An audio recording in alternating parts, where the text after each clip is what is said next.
Strong leadership isn't just about connection and understanding.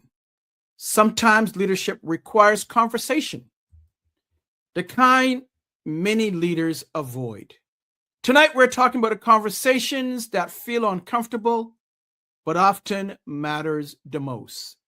This is a 30. Let's go.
Hey, folks, let me start by asking you a simple question.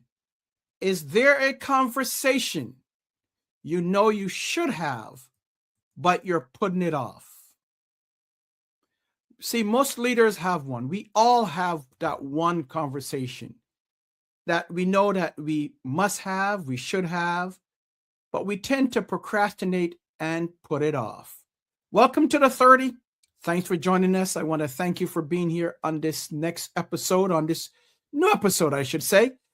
The 30 is a space for meaningful conversation designed to support personal, professional, and leadership growth. The 30, of course, is a production of the Jackman Group, LLC, and I personally would like to thank you for watching, for interacting, for engaging with us over the years. If you're watching on YouTube, from our YouTube channel, make sure that you subscribe to the channel. If you're watching us from LinkedIn or Facebook, give us a like.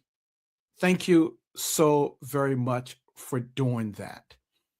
Now, over the last few episodes, we've been exploring what we call relational leadership. We've had 3 parts so far. This is the 4th episode, or what I call part 4. In episode 1, we talked about how connection is a leadership strategy.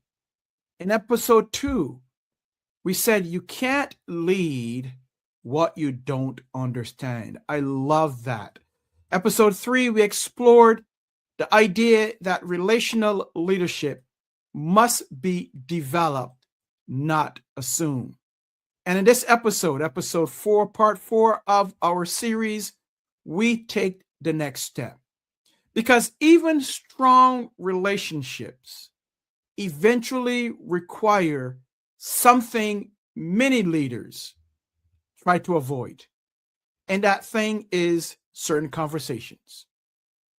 We tend to avoid those. See, conversations that feel uncomfortable, uncertain, or emotionally charged, we tend to avoid them. We tend not want to have them. But the reality is, these are often the conversations that matters the most, the conversations that we should have. So let's start with an honest observation. This is something that I've observed over my years of either coaching or developing or training, and even being in my own leadership role and capacity. See, most leaders don't avoid conversations because they don't care. They avoid them because they do care. They worry about damaging the relationship.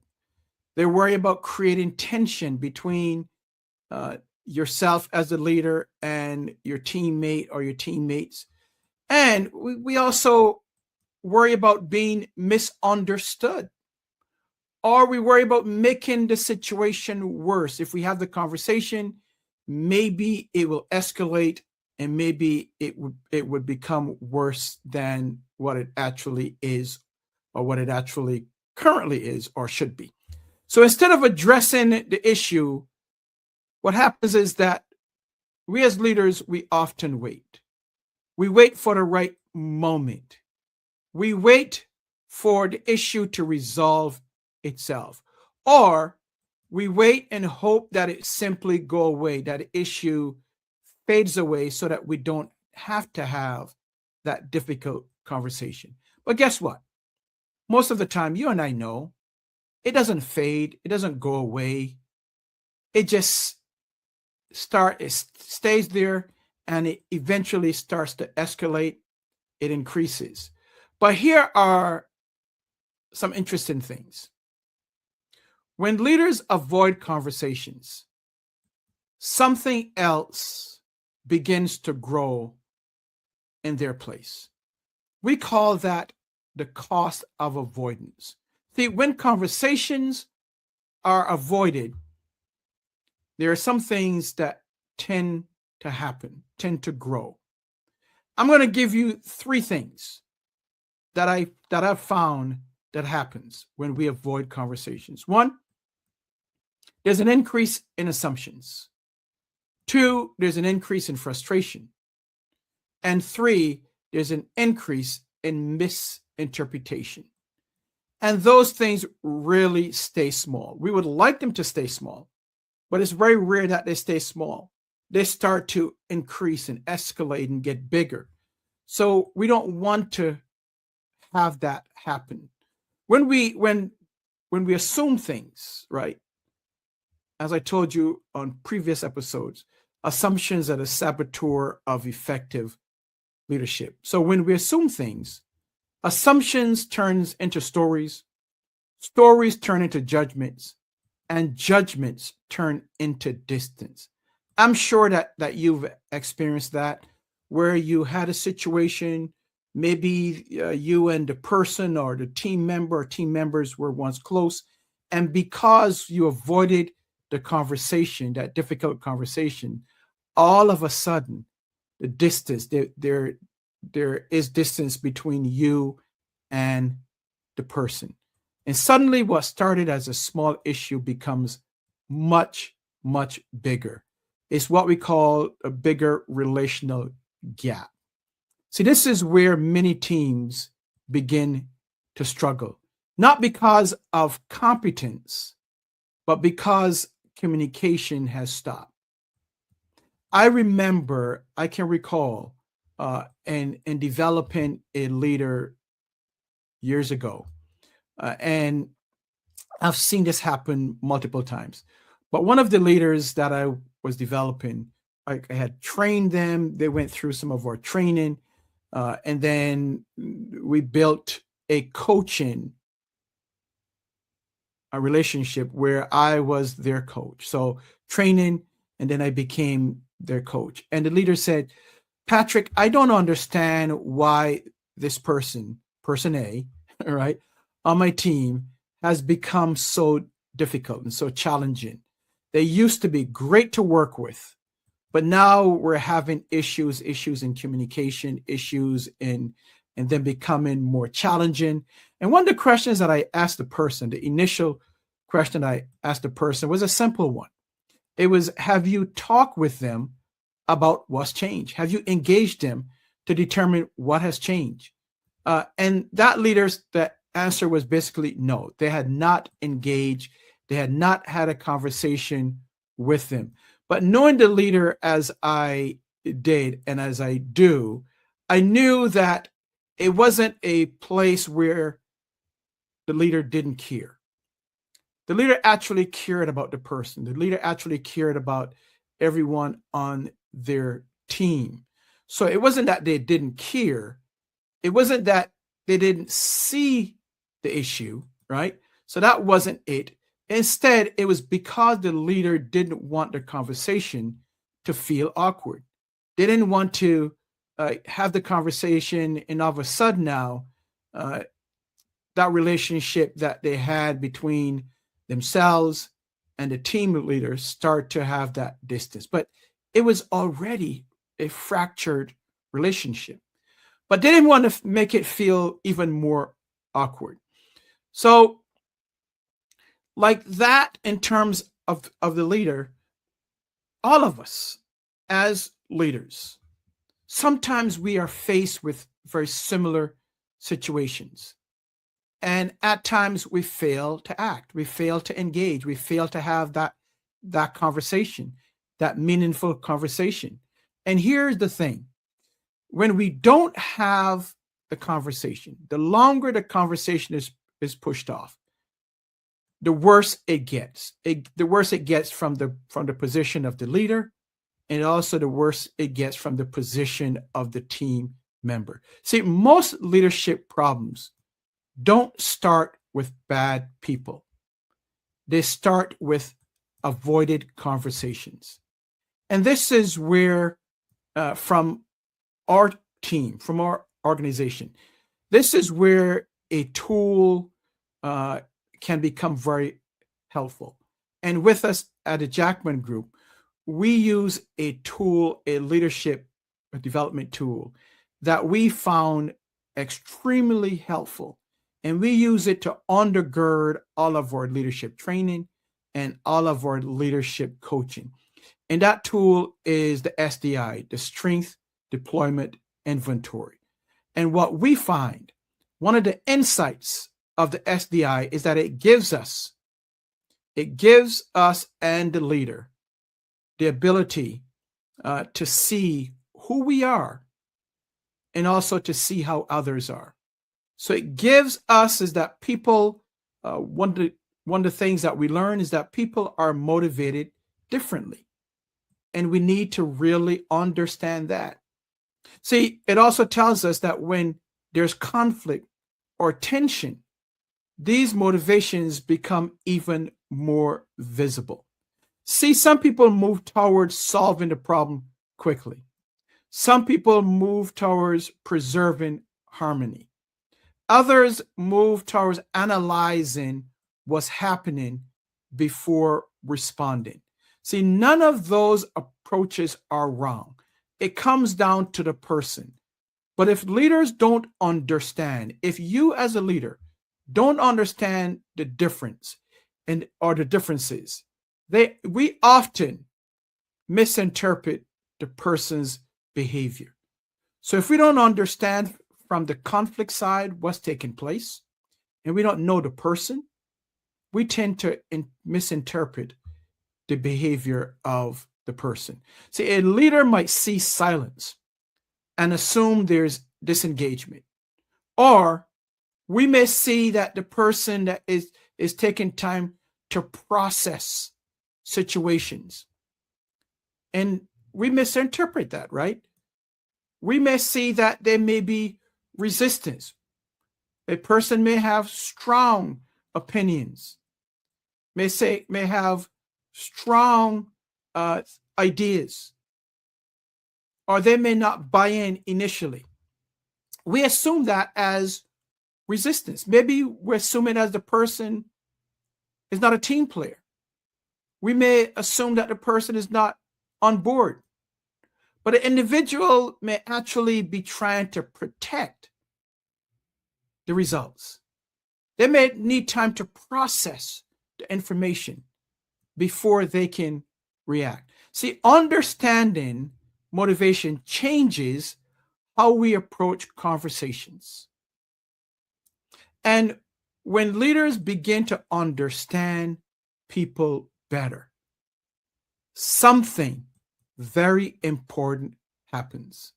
Those difficult conversations becomes way less threatening. See, relational leaders don't seek conflict, but they also don't avoid them. They also don't avoid clarity. See, when they see a conflict, when we see conflict, as leaders, as individuals, what we should do, we should move to resolve them as soon as possible. The goal of conflict is to resolve them.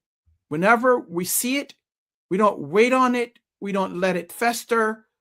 We have the conversation in terms of trying to resolve that conflict. So we approach conversations or difficult conversations in a number of ways. We approach them through preparation. We approach them by asking questions. We approach them in a calm manner. We don't fly off the chain. We don't get upset and finger point. We approach them with respect of the other person. So important. So as opposed to starting with accusations, we start with questions. We start from a place in a space of asking questions. Instead of assuming intent, we should seek understanding. Instead of escalating tension, we as leaders should slow the conversation down so that we can have greater understanding. So here's the key to it, right? Here's one key. The goal shouldn't be to win the conversation. Instead, the goal is to strengthen the relationship while addressing the issue. This is what we call relational maturity in leadership. Folks, this is exactly the reason relational leadership is exactly the reason we talk about intentional development, not taking it by chance, but being intentional with our own development. See, because skills like navigating tension, understanding motivation, giving honest feedback, addressing issues early, these are all things that are learned. These are not something that is in us. We learn these things, right? Through what? Intentional development. These are learned and they are practiced. And over time, we refine them through intentional development. This is the reason why, this is part of the reason why, folks, we've created at a Jackman Group, we've created the Impact Leaders Spring 2026 Leadership Development Experience. And that begins April 14th and runs through May 12th. And I hope that you can join us. This experience was designed to give leaders like yourself, like others, the space to develop relational leadership, learn practical skills like communication, understanding motivations, and navigating conversations that shape healthy teams. Because leadership growth, we know this and we've learned this from experience, right? Leadership growth doesn't happen by accident. It happens, folks, through intentional development. So registration for our Impact Leaders Spring 2026 Leadership Experience is now open. The link is in the show's notes, in the show's description. So make sure that you click on that link and register, because we are only taking just a small number of leaders. And that's intentional, right? That's an intentional decision as on our part. So folks, as we prepare to close, you know what we always do and what we've always done in this series is time for reflection. And I'm going to give you a reflection question for you to really look at yourself and ask this: is there a conversation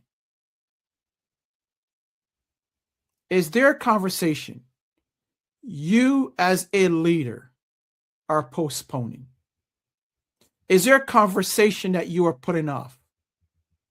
And what might change if you approach it with curiosity, clarity, and instead of hesitation? So think about this, reflect on it. Is there a conversation that you're putting off? And how would you approach it? So think about that, process that. And if you want to drop that in a chat for me, go ahead and do that. Or if you just simply want to send us an email, you can send me an email at info@jackmangroupllc.com. That's info@jackmangroupllc.com. So as we close, remember this: relational leadership doesn't avoid tension. It navigates it wisely. Folks, thank you for being here. I greatly appreciate it. Thank you for being part of the 30. And I look forward to seeing you at our Impact Leaders, especially if you are in the Rochester, New York area. I look forward to seeing you. Look forward to having you register for our Impact Leaders 2026 Leadership Development Experience. So until then, I'll see you on another episode of the 30. I pray a blessing over you and your family. Be safe, and may God continue to be with you. Thank you once again.